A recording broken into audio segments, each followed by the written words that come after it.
বলে দিব, তাহলে আপনাদের প্রজেক্টের ডেমনস্ট্রেশনটা হচ্ছে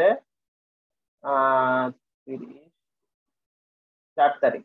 4 তারিখ ডেমনস্ট্রেশন হবে।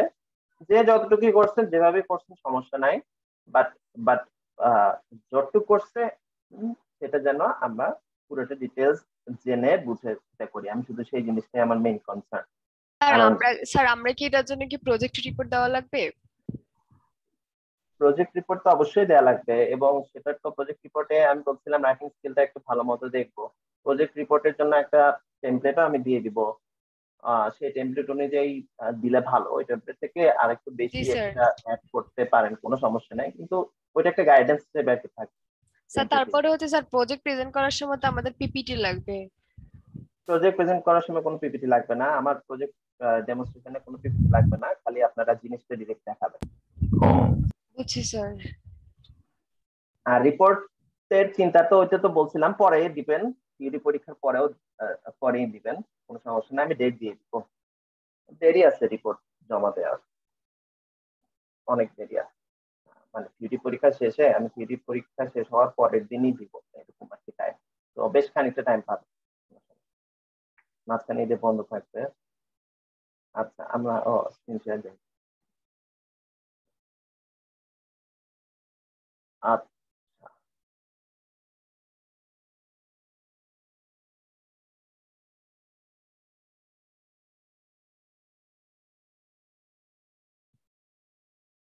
আচ্ছা, ঠিক আছে। তো আমরা গত ক্লাস এবং তার আগের ক্লাস থেকে আসলে সফট প্রোগ্রামিং এর ব্যাপারে কথাবার্তা শুরু করছিলাম। তো গত ক্লাসের আগের ক্লাসে আমরা নর্মালি যেটা সকেট প্রোগ্রামিং এর মেইন ধারণা, টিসিপি, যেহেতু টিসিপি কানেকশনই করতেছি আমরা, ইউডিপিটা ইজিয়ার, তো টিসিপি দিয়েই আসলে আমরা মেইন যে জিনিসটা শিখতেছি। ইউডিপিটা পরে আমরা মেইন মেইন মেইন ব্যাপারটা, থিওরিটা শিখলে পরে আমরা ইউডিপিটা ইমপ্লিমেন্ট করতে পারবো। তো টিসিপিতে আমরা জানি যে সার্ভার সাইডে দুটো সকেট থাকে, একটা হ্যান্ডশেকিং এবং একটা ডাটাকম সকেট। হ্যাঁ, হ্যান্ডশেকিং সকেট ক্লায়েন্টকে অ্যাক্সেপ্ট করার পরে ডাটাকম সকেট তৈরি হয়, এরপরে দুইজন কথাবার্তা বলে। তো ফার্স্টলি আমরা জাস্ট ওয়ান ওয়ে কমিউনিকেশন দেখছিলাম। যে ক্লায়েন্ট, এখানে আছে ক্লায়েন্ট, ক্লায়েন্টের জাস্ট একটাই সকেট থাকে, অ্যান্ড ডাটাকম সকেট। যে ডাটাকম সকেট এবং ক্লায়েন্টের ডাটাকম সকেট তৈরি করতে হইলে সার্ভারে হ্যান্ডশেকিং পোর্ট এবং আইপি দিতে হয়। আর ফার্স্টে আমরা ওয়ান ওয়ে কমিউনিকেশন দেখছি, এবং রাইটিং করার জন্য ডাটা আউটপুট স্ট্রিম ক্লাসের সাহায্য নিতে হয়, এবং রিডিং করার জন্য data input stream, just complementary class. তো এটা আমরা আগের ক্লাসে দেখছি। তার পরবর্তী ক্লাসে আমরা দেখলাম যে যদি টু ওয়ে কমিউনিকেশন করি তখন কি করতে হয়। তখন জাস্ট দুইজনের ভিতরেই যদি আমি রিডিং পার্ট এবং রাইটিং পার্টটা ইনক্লুড করে দেই, তখনই কিন্তু আমাদের কাজ শেষ হয়ে যায়। যেমন সার্ভারে আগে ছিল এই পাশটাতে ছিল writing part, sorry reading part, আর পরবর্তীতে রাইটিং পার্ট ইনক্লুড করে দেই। আর ক্লায়েন্টের জায়গাটাতে প্রথমে রাইটিং পার্ট, পরে রিডিং পার্ট। তো এগুলো করার ফলে আমরা আসলে তিনটা প্রবলেমের সম্মুখীন হয়েছিলাম গত ক্লাসে, যেটা দেখছিলাম। প্রবলেম গুলো কি কি? প্রবলেম গুলো ছিল প্রথমত, আচ্ছা আমি কোড গুলো চালিয়ে প্রবলেম গুলো আবার আমরা ডিসকভার করতে পারি। ওয়াইল লুপটা খুলে দিয়ে তিনটা প্রবলেমের সম্মুখীন হয়েছিলাম জি আমরা। স্যার, যে একটা ছিল সার্ভার প্রথমে কি জানি হচ্ছে রাইট মানে টেক্সট করতে বা রাইট করতে পারে না। রাইট করতে পারে না, কারণ হচ্ছে জি যে স্যার। তিনটা প্রবলেমেরই রিজন একটাই ছিল, যে সিকোয়েন্সিয়াল বা স্ট্রাকচার প্রোগ্রামিং এর ফলে সমস্যাগুলো হয়েছিল। তো যে সার্ভার প্রথমে যেমন আমরা যেভাবে ইয়েটা করি, কি বলে, প্রোগ্রামিংটা লেখা হয়েছে সেইভাবে সার্ভার প্রথমে এক্সপেক্ট করতেছে সে সবসময় রিড করবে। তো আমরা যেই যেই নর্মাল সিচুয়েশন, যে ক্লায়েন্ট আগে রাইট করবে তারপরে সার্ভার রিড করবে, সেই সিচুয়েশনে হচ্ছে কি কোনো সমস্যা হবে না, কারণ হচ্ছে কি আমাদের প্রোগ্রামিংটা ওইভাবেই করা। তো এই যে এরকম আর কি ব্যাপারটা, যদি ক্লায়েন্ট আগে লিখি তাহলে হচ্ছে কি কোনো প্রবলেম হবে না, আর যদি সার্ভার যদি আগে লিখি তাহলে আর দেখা যায় লেখাটা যে আমাদের তখন যাবে না যখন ক্লায়েন্ট পাঠাবে, তখন যে সার্ভারের লেখাটা ক্লায়েন্টের কাছে আসবে। এক্স্যাক্টলি যখন হচ্ছে ক্লায়েন্ট যখন লিখবে তখন হচ্ছে কি সার্ভারকে আসবে। এটা হচ্ছে আমাদের প্রথম নাম্বার প্রবলেম ছিল। এই ক্লায়েন্ট যদি লিখি পরবর্তীতে সার্ভারের কাছে যাও, এটা আমাদের 1 নাম্বার জিনিস প্রবলেম ছিল। আর 2 নাম্বার প্রবলেম একই সাথে দেখানো যায়, ক্লায়েন্ট যদি পরপর 2 পাশ পরপর লিখি তখন হচ্ছে কি আবার আবার আবার আবার আমাদের সার্ভার সাইডে একসাথে আসবে না। এই যে যখন ক্লায়েন্ট পরপর দুইটা লিখলাম, এই দুইটা বাক্যলে ওইটা তো নিজেই মিস্টেক ছিল, তো ওইটার ক্ষেত্রে আমরা বাদ দিলাম। এই যে যেমন ক্লায়েন্ট হচ্ছে গিয়ে দুইটা পরপর লিখলাম, সে কিন্তু পরপর ডিসপ্লে করলো না সার্ভার। এটা ছিল আমাদের সেকেন্ড প্রবলেম, যে সার্ভার হোক বা ক্লায়েন্ট হোক আমরা মানে মানে পরপরই যদি দুজনে লিখি তখন হচ্ছে আমরা করতে হবে। আমাদের সেকেন্ড প্রবলেম। আর থার্ড প্রবলেম যেটা সিম্পল, আমরা দেখছিলাম যে একের অধিক যদি আমি ক্লায়েন্ট এসে আমার সার্ভারের সাথে জোড়া লাগতে চায়, কানেক্ট হতে চায়, তখন কিন্তু তারা কানেক্ট হতে পারে না। মানে মাল্টিপল ক্লায়েন্ট হচ্ছে সার্ভার হ্যান্ডেল করতে পারে না। তো এই সমস্যাগুলো, এই প্রবলেমগুলো তিনটাই একটা জিনিস দ্বারা সলভ করা যায়, এবং সেটাকে বলা হচ্ছে প্যারালাল প্রোগ্রামিং, বা বা আরেকটু সুন্দরভাবে এটা একটা নাম আছে, থ্রেডেড প্রোগ্রামিং বলা হয়। তো থ্রেড মানে, চলেন আমরা সেই জায়গাটাতে আসি। এই ডটটা আপনাদেরকে দিয়ে দিব আজকে। তো আগে আমরা একটু দেখি থ্রেড মানে।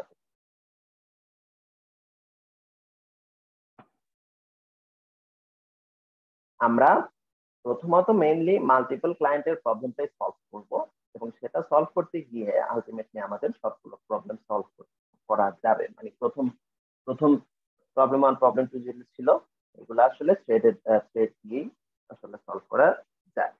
চলেন আমরা একটু দেখি। আগে কি ছিল?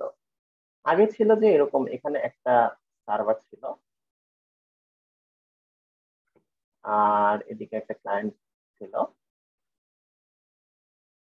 এবং মনে করেন C2 আর একটা ক্লায়েন্ট। C1 যখন কানেক্ট হয়, ধরেন মনে করেন এই একটা ডাটাকম সকেট দিয়ে C1 কানেক্ট হয়েছিল, আর C2 যখন পরবর্তীতে আসলো ওই হ্যান্ডশেকিং পোর্টের সাথে কানেক্ট হতে গিয়ে, এবং পরবর্তীতে আমরা দেখছি জাভাতে কি দেখছি যে একই হ্যান্ডশেকিং সকেট থেকে ডাটাকম সকেট হিসেবে চালিয়ে দেয় জাভাতে এখানে, তাই না? এটা দেখলাম না যে হ্যান্ডশেকিং সকেট, এটা ফার্স্ট ক্লাসে দেখি হ্যান্ডশেকিং সকেট এবং ডাটাকম সকেট একই পোর্টে হয়েছে। তো যাই হোক, তো C2 যখন পরবর্তীতে আসে, আসলে গত ক্লাসে যেটা দেখছি যে দুইটা ক্লায়েন্ট এসে যখন কানেক্ট হতে চায় তখন হতে পারে না। সেটা কেন পারে না? এইটা হচ্ছে রিজন, যে সেকেন্ড যখন ক্লায়েন্টটা আসতে চায় সে সেম সকেটে নক করে, কিন্তু সেম সকেটে নক করলে কি হবে? কারণ ওই সকেটের দরজাটা তো অলরেডি সার্ভার বন্ধ করে দিচ্ছে। কেন? মানে বাইরের কারোর জন্য সে দরজাটা বন্ধ করে দিচ্ছে, আটকাই দিচ্ছে। কেন আটকাই দিচ্ছে? কারণ সে হচ্ছে গিয়ে ওই ক্লায়েন্টের সাথে, সে অলরেডি ফার্স্ট ক্লায়েন্টের সাথে কথাবার্তা বলা শুরু করে দিচ্ছে এই দরজাটা। তো সেটার ফলে আসলে সেকেন্ড যত ক্লায়েন্টই আসুক না কেন এর পরবর্তীতে তারা আসলে আর ওই দরজা দিয়ে ঢুকতে পারে না। এটা হচ্ছে আমাদের নর্মাল স্ট্রাকচার প্রোগ্রামিং এর কারণে যেটা হয়, যে একটা মিলি সেকেন্ড পরেও সেকেন্ড ক্লায়েন্ট আসতেছে আর ওই দরজা দিয়ে ঢুকতে পারে, কারণ তখন দরজাটা বন্ধ। তো থ্রেড হলো কি এমন একটা প্রোগ্রামিং সিস্টেম যেখানে কাজটা হয় যেটা, যে একটা নতুন ক্লায়েন্ট আসলে তারা এই একই সকেটে হচ্ছে গিয়ে তারা এই ধাক্কাধাক্কিটা একই সকেটে তারা করতে পারে না। তারা কি করে? তারা হচ্ছে ভিন্ন আরেকটা সকেটে তারা এসে নক করে সার্ভারে। ইনফ্যাক্ট ক্লায়েন্ট আসলে এটা বুঝতেই পারে না। ক্লায়েন্ট তো নর্মালি রিকোয়েস্ট করলো হ্যান্ডশেকিং এর জন্য এবং পরে কমিউনিকেশন এর জন্য অ্যাড হলো, বাট সার্ভারের এটা দায়িত্ব। সার্ভারই কি করে? সার্ভারটা একটা অ্যাডভান্স সার্ভার হয়, থ্রেডেড অ্যাপ্লিকেশন আমরা দেখবো। তো ক্লায়েন্ট সেটা কি করে? ক্লায়েন্ট করে যে নর্মাল রিকোয়েস্ট করে, কিন্তু সার্ভার কি করে? ক্লায়েন্টকে আগে ধরে। একটা নতুন ক্লায়েন্ট আসলে তাকে আগে ক্যাচ করে। এই ক্যাচ করার পরে সার্ভার তাকে একটা নতুন সকেটে অ্যালোকেটেড করে দেয়। তো খেয়াল করে দেখেন এখানে যখন একটা নতুন সকেটের সাথে বা নতুন দরজা দিয়ে একটা নতুন ক্লায়েন্টকে সার্ভার অ্যাড করে দিল, আর মিনওয়াইল আগের যে ক্লায়েন্টটা আসলো তার সাথে কিন্তু অলরেডি একটা সকেট দিয়ে কথাবার্তা করছে। এখন নতুন ক্লায়েন্টকে যখন নতুন একটা সকেট দিয়ে অ্যাড করে দিল, এখন এর সাথে সে নতুন ভাবে কথা বলতে পারে না, পারবে না জি নতুন স্যার। ভাবে কথা বলতে জি নিজে স্যার। নিজে। তো এইটাই হচ্ছে গিয়ে থ্রেড। What is thread? এই এই জিনিসটা, এই যে এই টানেল। তো এই এদেরকে আমি টানেল বলতেছি, এটা অফিসিয়াল কোনো ইয়ে না, বাট এটা জাস্ট বোঝার জন্য যে এই টানেল গুলাকে বলা হচ্ছে প্যারালাল প্রসেসিং এর অ্যাপ্লিকেবল টানেল। যে এই টানেলটার সাথে এই টানেলের ফার্স্ট টানেলের সাথে সেকেন্ড টানেলের কোনো আলাদা কিন্তু কোনো ক্ল্যাশ নাই বা কোনো ধরনের রিলেশন নাই, কোনো ধরনের কিছু নাই, কিন্তু সার্ভার জানে যে আমি দুইজনকে আলাদা আলাদা দুইটা দুনিয়া পাঠাইতেছি, আলাদা আলাদা দুইটা প্রসেসিং। তো থ্রেড হচ্ছে জাস্ট এটাই, যে একের অধিক একই কাজ নিয়ে যদি কেউ আসে, একের অধিক মানুষ যদি একই কাজ নিয়ে যদি আসে, আমি জাস্ট প্যারালালি তাদেরকে নিজের নিজের দুনিয়ায় তাদেরকে পাঠিয়ে দিব। এটাই হচ্ছে গিয়ে থ্রেড, কোনো কমপ্লেক্স কিছু না, এটাই হচ্ছে গিয়ে থ্রেড। তাহলে সার্ভারের এখানে দুইটা কাজ আছে। একটা কাজ কি, যে মাল্টিপল ক্লায়েন্ট যখন আসে তখন প্রথম প্রথম কাজ হচ্ছে গিয়ে নাম্বার ওয়ান কাজ হচ্ছে তাকে হ্যান্ডেল করা, অর্থাৎ তাকে রিসিভ করা আর কি, হ্যান্ডেল করা বা রিসিভ করা বলতে পারেন। আর দুই নাম্বার কাজটা কি, ওই চ্যানেলের ভিতরে দেখেন এই যে ক্লায়েন্ট ওয়ানকে যখন সে ধরলো, তার এই ক্লায়েন্ট ওয়ানকে যখন সে ধরলো, তারপরে ধরার পরে ওই যে মানে ওর সাথে কিন্তু আবার তার নর্মালি কথাবার্তা বলতে হবে না। ওর সাথে কিন্তু তার সাথে মানে টানেল ক্রিয়েট করে দিয়ে কি খালি ওকে বসে রাখবে? তা তো না। ওর সাথে নর্মালি কথা তো বলবেই। আগের ক্লাসে আমরা যেরকম নর্মাল সিচুয়েশন গুলো আছে করছি, যেমন যদি এটা একটা চ্যাট অ্যাপ্লিকেশন হয়, ওর সাথে কিন্তু সার্ভার চ্যাট করতেই থাকবে। তারপর মনে করেন যে একটা ম্যাথমেটিক্যাল যদি কোনো অপারেশন হয়, ক্লায়েন্ট দুইটা সংখ্যা দিল, 1 আর 2 পাঠাইলো, সার্ভার হচ্ছে মনে করেন এটা ক্যালকুলেট করে রেজাল্ট পাঠালো, যদি একটা ক্যালকুলেটর হয় আর এরকম। তো এটা হচ্ছে কিন্তু তার নর্মাল কথাবার্তা, ক্লায়েন্টের সাথে যে নর্মাল অপারেশন। তো সেকেন্ড কাজটা হচ্ছে নর্মাল অফ, তার কন্টিনিউ করতে হবে ওই ক্লায়েন্টের সাথে, তাই না? খালি তো টানেল ক্রিয়েট করে ফেলে রাখলে তো হবে না, ওর সাথে তো কমিউনিকেট করতে হবে, তাই না? তো এই অ্যারোটা আমি এটা দিয়ে বোঝাচ্ছি আর কি, তার ভিতরে। তাহলে সার্ভারের কি দুইটা কাজকে আমরা বুঝছি, যে যে প্রথমত কি, একের অধিক যদি ক্লায়েন্ট আসে, মনে করেন এখন হচ্ছে 3 নাম্বার আরেকজন ক্লায়েন্ট আসলো, হ্যান্ডশেক করলো, হ্যান্ডশেক করার পরে এখন সার্ভারের সাথে কথা বলতে চায়। তো 3 নাম্বার ক্লায়েন্ট আসলে সার্ভার কিন্তু আবার আগের সেই সকেটে দিয়ে দেবে। সার্ভার কি করবে, তার জন্য নতুন একটা সকেট করবে, নতুন একটা টানেল ক্রিয়েট করবে। এটা নাম্বার ওয়ান, অর্থাৎ হ্যান্ডলিং করছে সে, এই ক্লায়েন্টকে সে হ্যান্ডেল করলো। নাম্বার টু কি, সে হ্যান্ডেল করে কি সি কি বসে বসে ঘুমাবে এখন? তা তো না, সার্ভারের সাথে তার কথা বলতে হবে না, বা যেটা করতে আসছিল তার যে মেইন অবজেক্ট, মেইন অ্যাপ্লিকেশনটা, সেই কাজটা তো তাকে করতে হবে নাকি? জি স্যার। তো সেইটা হচ্ছে গিয়ে মানে নর্মাল অফ বললাম আর কি, যে নর্মাল অপারেশন তার সাথে চালাতেই হবে, না হলে তো সে যে যে উদ্দেশ্যে আসলো সেটা তো সে ফুলফিল করতে পারলো না। এটাই হচ্ছে গিয়ে চ্যানেলিং বলেন বা থ্রেডের অ্যাপ্লিকেশন। তো মজার ব্যাপার হলো, এই যে সি3 যখন এসে জয়েন করলো না, মনে করেন সি1 এসে 1 ঘন্টা ধরে কথা বলতেছে, সি3 আসছে 1 ঘন্টা পরে। তো ব্যাপারটা হলো কি, এই যে সি3 কিন্তু কখনো বুঝতে পারবে না যে আমার আগে সার্ভারের সাথে 100 জন আসছে, 100 জন সার্ভারের সাথে সম্পর্ক করে বসে আছে এবং কথাবার্তা বলতেছে, এবং তারা প্যারালালি কথা চলতেছে, আমি আবার প্যারালালি চলতেছি। মোট কথা, ক্লায়েন্টরা কখনো এই ধারণাটা রাখতে পারবে না, তারা এই জিনিস করতে পারবে না। তারা হচ্ছে সার্ভারের সাথে এসে জয়েন করে নিজেদের নিজেদের কাজ যেটা কমিউনিকেশন করা বা যাই করুক, যে অ্যাপ্লিকেশনই হোক না কেন, আহ আহ, সেইটাতে তারা করতে পারলে তারা খুশি।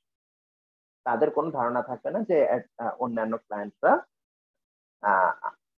এট দ্য সেম টাইম আমার মতো করে সার্ভারের সাথে কানেক্টেড আছে। বাট এই ধারণাটা কার আছে?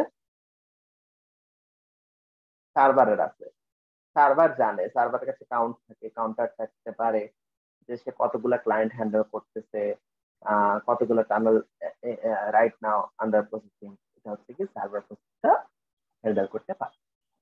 তো আচ্ছা, আর এই সার্ভারে কি মানে ক্লায়েন্ট হ্যান্ডেলের কোনো লিমিটেশন আছে যে এত পর্যন্ত নিতে পারবে সর্বোচ্চ? না, কোনো লিমিটেশন নাই, এটাতে একটু একটু পরে আসতেছিলাম আর কি, যে এই এই লিমিটেশনটাও আমাদের আমাদের প্রোগ্রামারদের, আমাদের ডেভেলপারদের হাতে। আপনি তাকে নির্দিষ্টভাবে বলে দিতে পারবেন যে দেখো তুমি 5টা ক্লায়েন্ট নিতে পারো, বা বা তুমি 2টা ক্লায়েন্ট, বা তুমি আনকাউন্টেবল ইনফিনিটি নাম্বার ক্লায়েন্টও নিতে পারবে, তো কোনো সমস্যা নেই। তখন হচ্ছে কি ধরেন যত ক্লায়েন্টে আসুক না কেন সে খালি টানেল ক্রিয়েট করতে থাকবে, টানেল ক্রিয়েট। ঠিক আছে, ঠিক আছে, এটা এটা একটা ভালো প্রশ্ন করছেন। আমি একটু পরে এটা আমরা সার্ভারের ভিতরে যখন ঢুকবো তখন হচ্ছে এটা clear করবো। কিন্তু স্যার তাহলে স্যার এই যে আমাদের যে ইউনিভার্সিটি যখন রেজাল্ট দেয় তখন তো আমরা ধরুন এত এত ক্লায়েন্ট ঢুকে কিন্তু তখন তো মানে সার্ভার ডাউন হয়ে যায়, কারণটা কি স্যার? সেইটা হচ্ছে গিয়ে মানে ওই লিমিটেশনটা হচ্ছে ইয়ের উপরে, প্রসেসিং পাওয়ারের উপর লিমিটেশন। মানে এখন আপনার এই যে এটা যদি ধরেন একটা ছোট সার্ভার থাকে, হ্যাঁ, যদি ছোট সার্ভার থাকে, এখন তার ধারণ ক্ষমতা থেকে যদি আমি আরো 3 গুণ 4 গুণ বেশি দিয়ে দিই, তখন তো ওইটা সেফটি ইস্যু। মানে সেফটি ইস্যু বলতে বলতে বোঝাচ্ছি যে প্রসেসিং পাওয়ারের ইস্যু, সেটা তো অবশ্যই মাথায় রাখতে হবে। এখন ইনফিনিটি বললাম যে এটা তো আসলে মানে সম্ভব না। এটা তো ধরেন গুগল সার্ভার না যে যে মিলিয়নস অফ ক্লায়েন্ট একসাথে হ্যান্ডেল করতে পারবে। তো ওইটা হচ্ছে পাওয়ারের উপরে, ধরেন এফিসিয়েন্সির উপরে। সে আবার এইটাও মাথায় রাখতে হবে যে এই যে ইন্ডিভিজুয়ালি আবার কাজ ইয়ে করতেছি না, সার্ভিস দিচ্ছি না ওদেরকে, প্রত্যেকজনকে তো আবার ইন্ডিভিজুয়ালি সার্ভিস দিচ্ছি আমরা। ওই সার্ভিসিং গুলাও যদি খুব কঠিন কঠিন হয়ে থাকে, সেটাও তো আসলে সার্ভারের মেশিনের ভিতর থেকেই সার্ভিসিংটা করা হচ্ছে, তাই নয় কি? তো সবকিছু আসলে ইফেক্ট পরে হচ্ছে ওর উপরে, ওর প্রসেসিং পাওয়ার উপরে, ওর সিপিইউর উপরে। তো সে কারণে আলটিমেটলি একটা একটা একটা কি বলে একটা বাউন্ড একটা লিমিটেশন দিয়ে দিতে বেটার। এই কারণেই দেখবেন যে অনেক সার্ভারে অনেক ওয়েবসাইটেই এই জিনিসটা হয়, আহ, যে কিছু ক্লায়েন্ট অ্যাড করার পরে তারপরে। আচ্ছা, এটা হচ্ছে কি মেইন থিওরি থ্রেডের। হ্যাঁ, জাস্ট এতটুকুই, যে তাহলে আমরা বুঝতেছি যে সার্ভারের মেইনলি 2টা কাজ করতে হয়, একটা হচ্ছে ক্লায়েন্ট আসতে ধরতে হবে এবং টানেল ক্রিয়েট করে দেওয়া, এটা নাম্বার 1। আর নাম্বার 2 কাজ হচ্ছে গিয়ে টানেল ক্রিয়েট করে ফেলার পরে জাস্ট নর্মালি কথাবার্তা বলা। ঠিক আছে, যে ওই ইন্ডিভিজুয়াল ক্লায়েন্টের সাথে নর্মালি কথাবার্তা। এতটুকু কি বুঝছি সবাই? জি স্যার। ওকে, তাহলে আমরা সামনের দিকে মুভ করি। আচ্ছা, আগে আমরা নর্মাল কেসে যেটা দেখছি, যে সার্ভারের মধ্যে একটাই ক্লাস ছিল। একটু বড় করে আসছি। সার্ভারের মধ্যে একটাই ক্লাস ছিল। এখন একটু জাভার রেসপেক্টে আমরা একটু ট্রেডিংটা দেখার চেষ্টা করতেছি। আমরা একটু এখন আমাদের ইয়েটা একটু চেঞ্জ করব। আগে আমরা যেটা করছিলাম যে সার্ভার কিভাবে হ্যান্ডেল করতো, জাস্ট একটা ক্লাস দিয়ে। এখন যেহেতু আমরা 2টা কাজ দেখতে পাচ্ছি, এই জন্য সার্ভারের মধ্যে 2টো ক্লাস থাকে, 2টো ক্লাস থাকে বা 2টো মডিউল থাকে, যেটাই বলতে পারে। মিনিমাম 2টো ক্লাস থাকে, এটা হচ্ছে কি কথা। কারণ অন্যান্য অ্যাপ্লিকেশনে আমরা দেখবো যে একের অধিক ক্লাস থাকতে পারে। তো 2টো ক্লাস থাকে 2টা কাজ করার জন্য সিম্পলি। তো 2টা মডিউলও বলতে পারেন। যে একটা মডিউলের কাজ হচ্ছে কি, খালি এই যে এক একজন ক্লায়েন্ট আসবে এবং এক একজন ক্লায়েন্টকে ধরতে হবে, রিসিভ করতে হবে। আর আরেকটা মডিউলের কাজ হচ্ছে কি, জাস্ট ওই টানেল যখন তৈরি হয়ে গেল, সেই টানেলটার ভিতরে নর্মালি কমিউনিকেশন করা। এটাই হচ্ছে কি সার্ভারের মধ্যে মিনিমাম 2টা ক্লাস থাকতে হবে এবার থ্রেডেড অ্যাপ্লিকেশন গুলোর মধ্যে। ঠিক আছে, তো এখন আমরা এই ক্লাসগুলোর মধ্যে এবং ক্লায়েন্টের আসলে কোনো চেঞ্জ নেই। আগে আমরা যে ক্লায়েন্ট গুলো করছি যেভাবে করছি সেগুলাই হচ্ছে কি এবারও দেখবো একই জিনিস, ক্লায়েন্টের কোনো সমস্যা নাই। সার্ভারটাতে একটু চেঞ্জ, এবং সার্ভারটাই মেইনলি আসলে মাল্টিপল ক্লায়েন্ট হ্যান্ডেল করতে পারছি। তো তো সার্ভারের কাজটাই আমরা মেইনলি ইম্পর্টেন্স নিয়ে দেখব। আসেন তাহলে এই জিনিসটা আমরা এখন একটু ডিটেলসে দেখি উইথ রেসপেক্ট টু জাভা, একটু সরাই রাখি।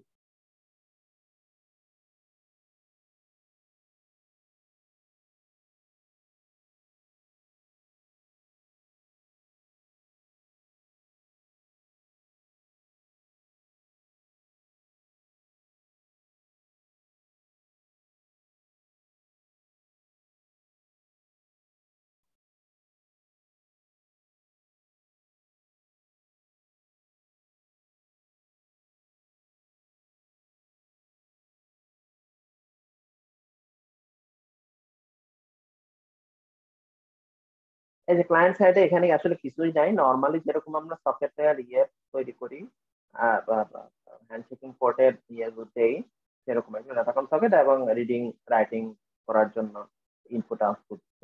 By the way, threaded application কিন্তু সবসময় মনে রাখবো, থ্রেডেড অ্যাপ্লিকেশন একটা অ্যাডভান্স অ্যাপ্লিকেশন, তো সেই এইখানে আমরা কখনো এরকম করি না যে, সাধারণত ইউজারই এরকম করি না যে যে যে একদিকেই খালি মানে ওয়ান ওয়ে অ্যাপ্লিকেশন হবে, মানে এই টানেলের মধ্যে, এই টানেলের ভিতরে ওয়ান ওয়ে অ্যাপ্লিকেশন হবে, এরকম সাধারণত করি না। খুব খুব ট্রিভিয়াল কেসে বা খুব সহজ কোনো অ্যাপ্লিকেশন হইলে ওয়ান ওয়ে অ্যাপ্লিকেশন, মানে ওয়ান ওয়ে কমিউনিকেশন আমরা দেখি। তো মানে এই টানেলের গুলোর ভিতরে আমরা সাধারণত টু ওয়ে অ্যাপ্লিকেশনটাই করে থাকি। আচ্ছা, ভিতরে একটু যাওয়ার আগে আমরা এই ছবিটা একটু দেখবো ফ্লো চার্টের মতো।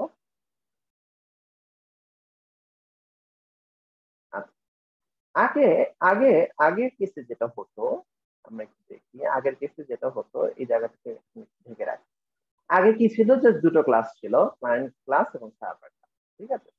তো এবং এবং পরবর্তীতে ধরেন ক্লায়েন্ট থেকে এই যে একটা আসে, হ্যান্ডশেকিং পোর্টের, সার্ভারের হ্যান্ডশেকিং পোর্টটাকে ওপেন করা থাকে টিসিপিতে আগে, তারপরে হচ্ছে ক্লায়েন্টের থেকে এইভাবে কমিউনিকেশন করা হতো, ঠিক আছে না?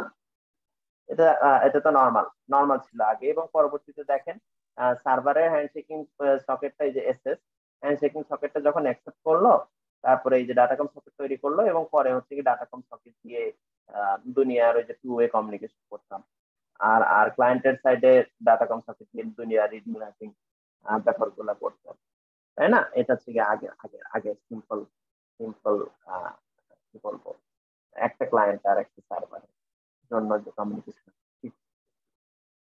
আর এইখানে থ্রেডের জন্য চেঞ্জটা কোথায়? থ্রেডের জন্য দেখেন এখানে একটা নতুন লাইন অ্যাড হচ্ছে সার্ভারের ক্লাসটাতে, এবং পরবর্তীতে এখানে আরেকটা নতুন লাইন অ্যাড হবে। এইখানেই হচ্ছে মেইন চেঞ্জ। সার্ভার যেটা করে, এইখানে আমি একটা জিনিস বললাম না যে দুটো ক্লাস থাকে, S1 S2। সার্ভারের জন্য থ্রেড অ্যাপ্লিকেশনে মিনিমাম দুটো ক্লাস থাকে, একটা হচ্ছে S1 এবং একটা হচ্ছে S2। S1 এর কাজ হচ্ছে গিয়ে মাল্টিপল ক্লায়েন্ট হ্যান্ডেল করা, অর্থাৎ ক্লায়েন্ট গুলো যখন আসবে তাদেরকে জাস্ট রিসিভ তো করতে হবে, তাই না? তাদের জন্য আলাদা আলাদা চ্যানেল ক্রিয়েট করে দিতে হবে। আর S2 কাজ হচ্ছে কি, চ্যানেল ক্রিয়েট হয়ে যাওয়ার পরে ওই চ্যানেল, ওই ওই ইন্ডিভিজুয়াল চ্যানেলের ভেতর আমি নর্মালি কথাবার্তা বলবো ওই ক্লায়েন্টের সাথে। তো এই দুটা কাজ কিন্তু আলাদা। তো এই জায়গাটাতেই এই জায়গাটাতে যেহেতু দুইটা ক্লাস লাগে, আমাদের প্রথম ক্লাস যেটা, সেটা হচ্ছে সার্ভার ক্লাস। এবং এই সার্ভার ক্লাসের কাজটাই হচ্ছে গিয়ে মানে কি বলবো, বড় ভাইয়ের মতো কাজ। যে ওই হচ্ছে গিয়ে মেইনলি সেকেন্ড সেকেন্ড যে আমাদের মডিউলটা আছে S2, S2 কে চালাবে, মানে S2 কে কল করবে। তো আমরা সার্ভার ক্লাসের যে একটু যেটা যেটুক ছিল, এটা আগের টুকুই, আগের অংশই। এর পরবর্তীতে যে নতুন লাইনটা দেখেন, নতুন লাইনটাই হচ্ছে গিয়ে আমাদের, এটা নিচের নিচের অংশটা মুছে দিই, আমাদের ওই চ্যানেল ক্রিয়েট করার জন্য রেসপন্সিবল হবে। এখানে একটা লাইন দেখতে পাচ্ছি আমরা, একটা কনস্ট্রাক্টরের মতো, নিউ ক্লায়েন্ট হ্যান্ডলার পোর্ট বা আচ্ছা আর্গুমেন্ট যাই হোক, এটা কথা হচ্ছে কি, নিউ ক্লায়েন্ট হ্যান্ডলার মানে কি, একটা নতুন একটা ক্লাসকে ডাকতে হচ্ছে না, একটা কনস্ট্রাক্টর। কনস্ট্রাক্টর না এটা, কনস্ট্রাক্টরকে আমরা মানে একটা নতুন ক্লাসের কোনো অবজেক্ট ক্রিয়েট করলে আমরা এইভাবে কনস্ট্রাক্টর ডিক্লেয়ার করি না জি স্যার। জাভাতে? নিউ ক্লায়েন্ট ফর এক্সাম্পল আর কি। তো এই ক্লাসটাই হচ্ছে গিয়ে আমাদের ওই যে S2 যেটা, এবং একে যদি আমি একটা একটা এর একটা এই ক্লাসের যদি একটা অবজেক্ট তৈরি করি, এর কথাই হচ্ছে গিয়ে আমি একটা ওই ওই ওই ক্লায়েন্টের সাথে, ধরেন এই C2 এর সাথে সার্ভারের জন্য একটা টানেল তৈরি করে ফেললাম। S2 কে কল দেয়া, S2 বলতে আমি মডিউল বলতেছি বা ক্লাস বলতেছি, এখানে ক্লায়েন্ট হ্যান্ডলার লেখা আছে, বা আমি সাধারণভাবে তাদেরকে টানেল ডাকি।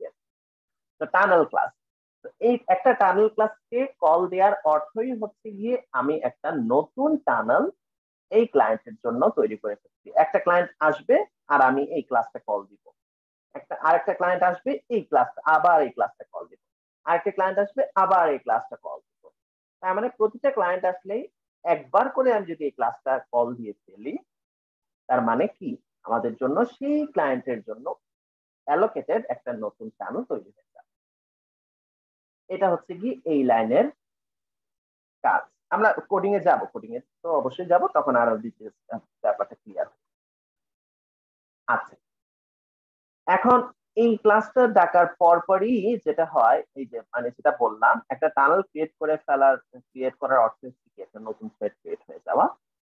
আর এটার মধ্যে জিনিসপাতিগুলো সেম, এটার মধ্যে তেমন কোনো ভেজাল নাই। এই ক্লাসটার মধ্যে, টানেল ক্লাসটার মধ্যে সব ইনপুট আউটপুট নর্মাল কথাবার্তা।